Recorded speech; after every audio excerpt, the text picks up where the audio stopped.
Hi guys.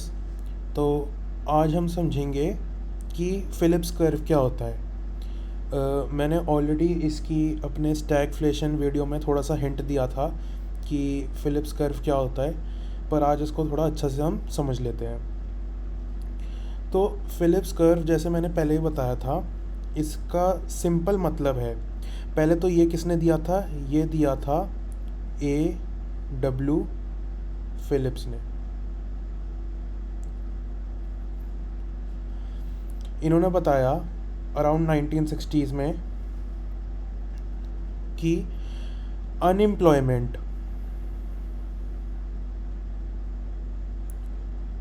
और inflation के बीच में एक ट्रेड ऑफ एग्जिस्ट करता है। क्या एग्जिस्ट करता है? एक ट्रेड ऑफ।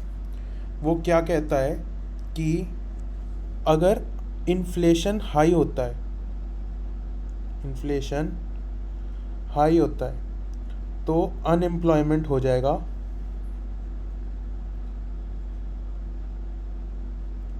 लो, और अगर इन्फ्लेशन लो है तो अनएम्प्लॉयमेंट हो जाएगा हाई। तो इसी चीज़ को मैंने थोड़ा यहाँ पे दिखा रखा है एक सीसॉ के थ्रू। अगर इन्फ्लेशन लो है, इन्फ्लेशन नीचे की साइड पे है, तो अनएम्प्लॉयमेंट कहाँ पे है? ऊपर की साइड पे। अनएम्प्लॉयमेंट ज़्यादा है अगर इन्फ्लेशन कम है, और अगर इन्फ्लेशन ज़्यादा है, ऊपर की साइड पे है, तो अनएम्प्लॉयमेंट को क्या हुआ? अनएम्प्लॉयमेंट लो हो गया। यही चीज़ है फिलिप्स कर्व के बारे में। अब ये समझते हैं ऐसा क्यों है। पहले इन्फ्लेशन अगर हो रहा है,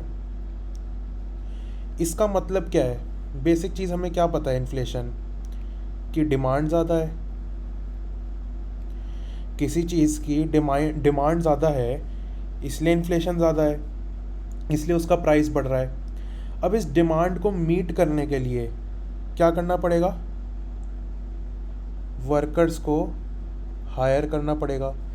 वर्कर्स हायर करेंगे मतलब क्या? अनएम्प्लॉयमेंट को क्या होगा? अनएम्प्लॉयमेंट कम हो जाएगी। ऐसे ही अगर इन्फ्लेशन कम है तो हम कह सकते हैं कि डिमांड क्या है? कम है, सप्लाई ज़्यादा है। तो प्रॉफिट के लिए, अपना प्रॉफिट मार्जिन बचाने के लिए वर्कर्स को क्या कर सकते हैं? हमें उतने वर्कर्स की ज़रूरत ही नहीं है अगर ऑलरेडी सप्लाई ज़्यादा है। वर्कर्स को फायर कर सकते हैं, तो अनएम्प्लॉयमेंट क्या होगा?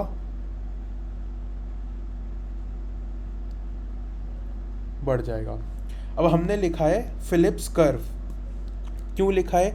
बस इसी चीज़ को उन्होंने दिखाने के लिए, इसी चीज़ को दिखाने के लिए एक कर्व बना दिया। क्या किया?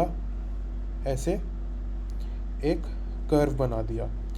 यहाँ पे आ गया, ये हमारा हो गया एक्स एक्सिस, ये हो गया Y axis, X axis Y axis. ऊपर की साइड हमारा हो गया वाई एक्सिस पे मतलब इन्फ्लेशन, और यहाँ पे आ गया क्या? अनएम्प्लॉयमेंट। बस इसी चीज़ को एक ऐसे हमने कर्व बना दिया। अब आप देख पा रहे हो, इन्फ्लेशन हाई है, अनएम्प्लॉयमेंट लो है। इन्फ्लेशन लो हो रहा है, अनएम्प्लॉयमेंट बढ़ रहा है एक्स एक्सिस की तरफ। ये यहाँ से इंक्रीजिंग है। अगर हम एक्स एक्सिस की तरफ राइट में जाएंगे, पॉजिटिव की साइड पे बढ़ते रहेंगे, तो ये इंक्रीजिंग है। ऐसे ही वाई एक्सिस में हम ऊपर जाते रहेंगे तो इंक्रीजिंग है। इसी चीज़ को उन्होंने दो पॉइंट्स और बना दिए। यहाँ पे पॉइंट बना देते हैं एक ऐसे, और यहाँ पे दूसरा पॉइंट बना देते हैं। तो यही दिखाया है कि पॉइंट ये P1 हो गया, ये पॉइंट P2 हो गया। P1 पॉइंट पे इन्फ्लेशन ज़्यादा है, अनएम्प्लॉयमेंट, इन्फ्लेशन ज़्यादा है, अनएम्प्लॉयमेंट कम है, और यहाँ पे इन्फ्लेशन हो रहा है कम, अनएम्प्लॉयमेंट हो रहा है ज़्यादा। तो 1960s तक बैंक्स ने ओवरऑल पूरी दुनिया में बैंक्स ने मॉनेटरी पॉलिसीज़ बनाई based on this data. Banks ने मॉनेटरी पॉलिसी बनाई इस डेटा पर, बट लेटर ये चीज़ प्रूव हो गई कि ये हर सिनेरियो के लिए ट्रू नहीं है। मैं यहाँ पे लिख देता हूँ अलग से, Phillips curve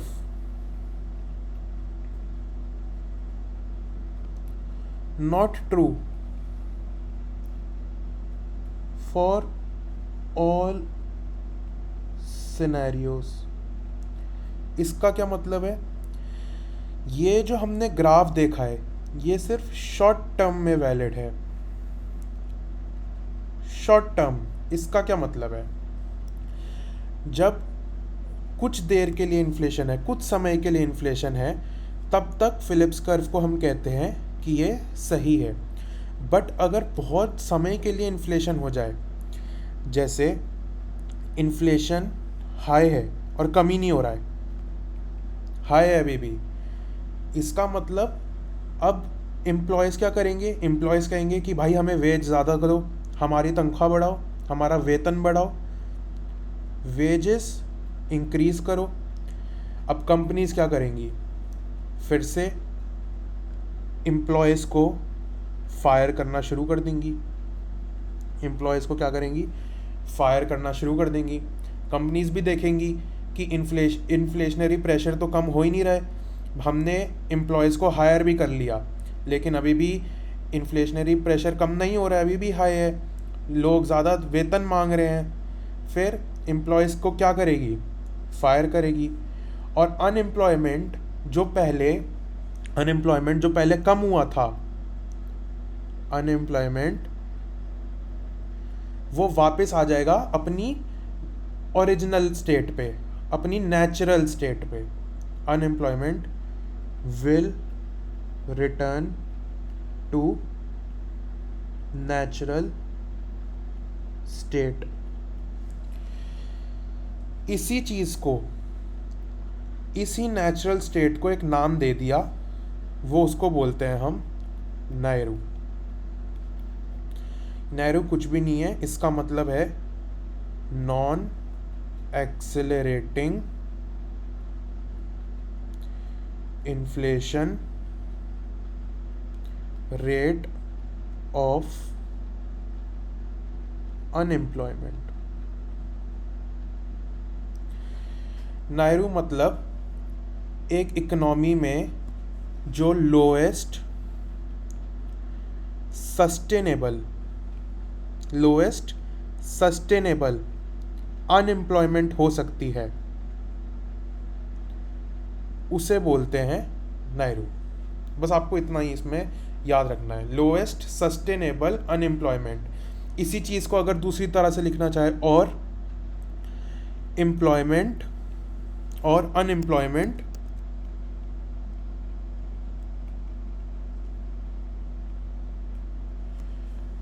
when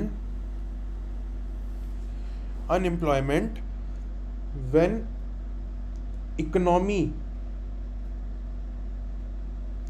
is producing at potential output,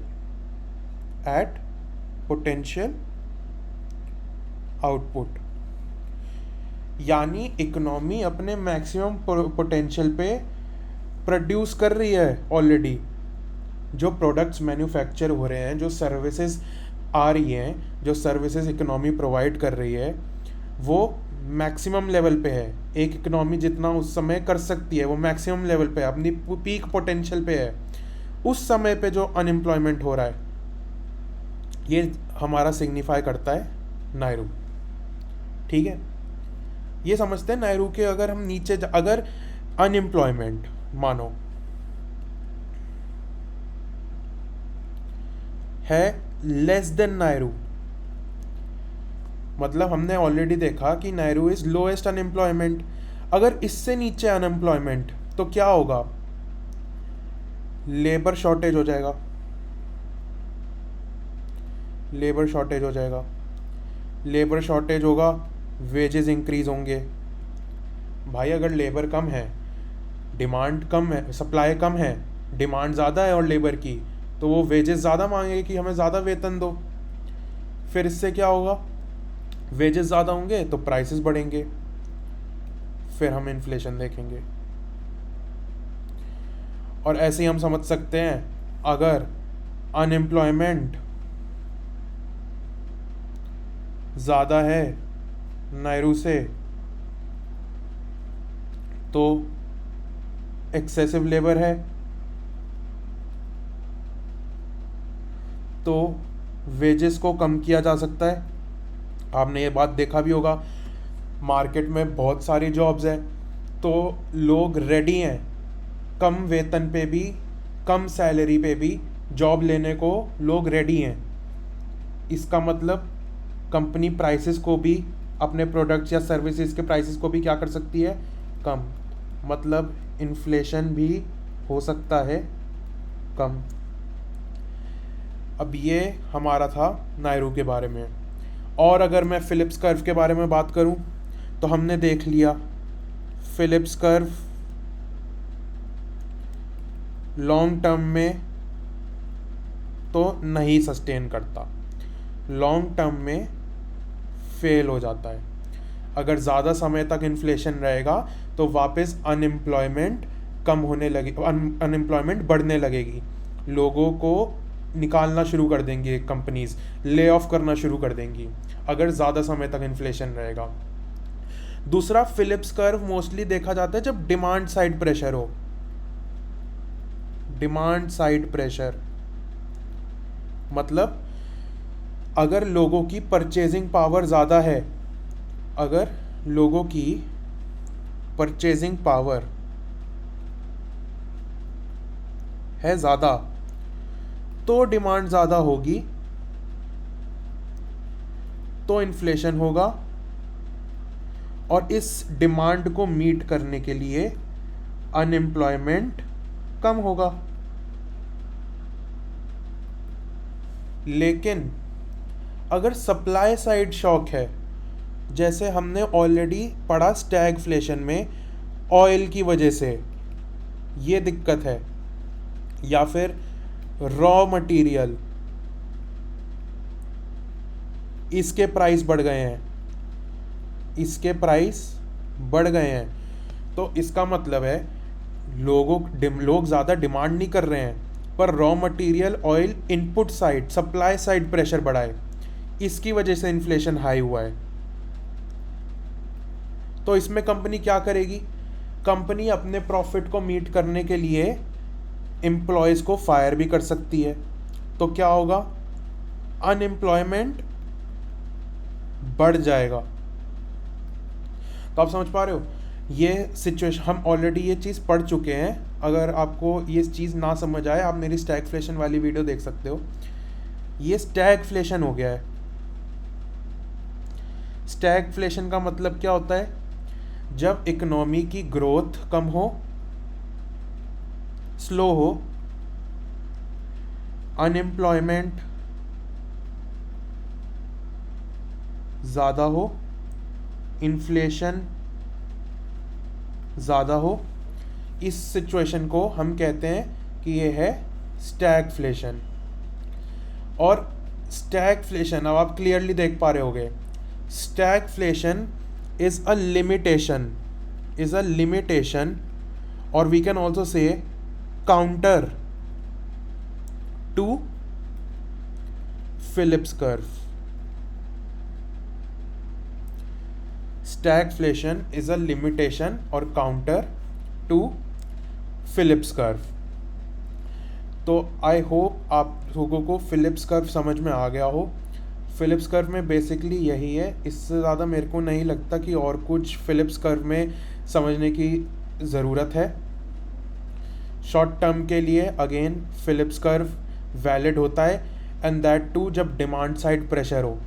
अगर सप्लाई साइड शॉक्स हैं, सप्लाई साइड में दिक्कत है, जैसे ऑयल या फिर आपका रॉ, या फिर मॉनसून गलत हो गया, रॉ मटेरियल के प्राइसेस बढ़ गए for some of the reason, तो हम स्टैगफ्लेशन को देखेंगे कि इकोनॉमिक ग्रोथ स्लो हो जाएगी, प्राइसेस बढ़ जाएंगे, इन्फ्लेशन हो जाएगा और अनएम्प्लॉयमेंट भी बढ़ जाएगा, और डायरेक्टली जो हमने फिलिप्स कर्व में पढ़ा वो हो जाएगा फॉल्सीफाई। यहाँ पे ये भी लिख सकते हो, फिलिप्स कर्व को करता है फॉल्सीफाई। फॉल्सीफाई क्या? Stagflation. Stagflation falsifies Phillips curve. और हमने पढ़ा नेचुरल रेट ऑफ अनएम्प्लॉयमेंट, जिसको बेसिकली नायरू कहते हैं। NAIRU, natural rate of unemployment दोनों सेम ही चीज़ है। Non accelerating inflation rate of unemployment, ये है लोएस्ट सस्टेनेबल अनएम्प्लॉयमेंट जो हो सकता है इकोनॉमी में, या फिर वो unemployment when economy is producing at potential output, that is at potential GDP. Economy is at potential GDP, उस समय जो अनएम्प्लॉयमेंट है उसको नायरू कहते हैं। अगर अनएम्प्लॉयमेंट नायरू से कम है, लेबर शॉर्टेज होगा, वेज बढ़ेंगे, प्राइस बढ़ेंगे, इन्फ्लेशन बढ़ेगा। अनएम्प्लॉयमेंट नायरू से ऊपर है तो एक्सेसिव लेबर हो जाएगा, वेज कम होंगे, प्राइस कम होगा, इन्फ्लेशन भी कम होगा। तो आई होप आप लोगों को फिलिप्स कर्व समझ में आ गया हो। If you have any doubts you can mention in comments, and मैं साथ के साथ क्लियर करने के आपके डाउट्स को ही ट्राई करूँगा। एंड अगेन, अगर आपको वीडियो अच्छी लगी हो, अगर आपको इससे कुछ भी इंफॉर्मेशन समझ में आई हो, कुछ भी इंफॉर्मेशन आपको इससे प्राप्त हुई हो, you can like, share, comment and subscribe. ऐसे ही मैं और वीडियोस आपके लिए लाता रहूँगा। आप भी कमेंट कर सकते हो कि किस टॉपिक पे आप वीडियो चाहते हो, एंड मोस्ट टॉपिक पे ऐसे ही एक्सप्लेनेशन के साथ वीडियो लाऊंगा। So thank you so much.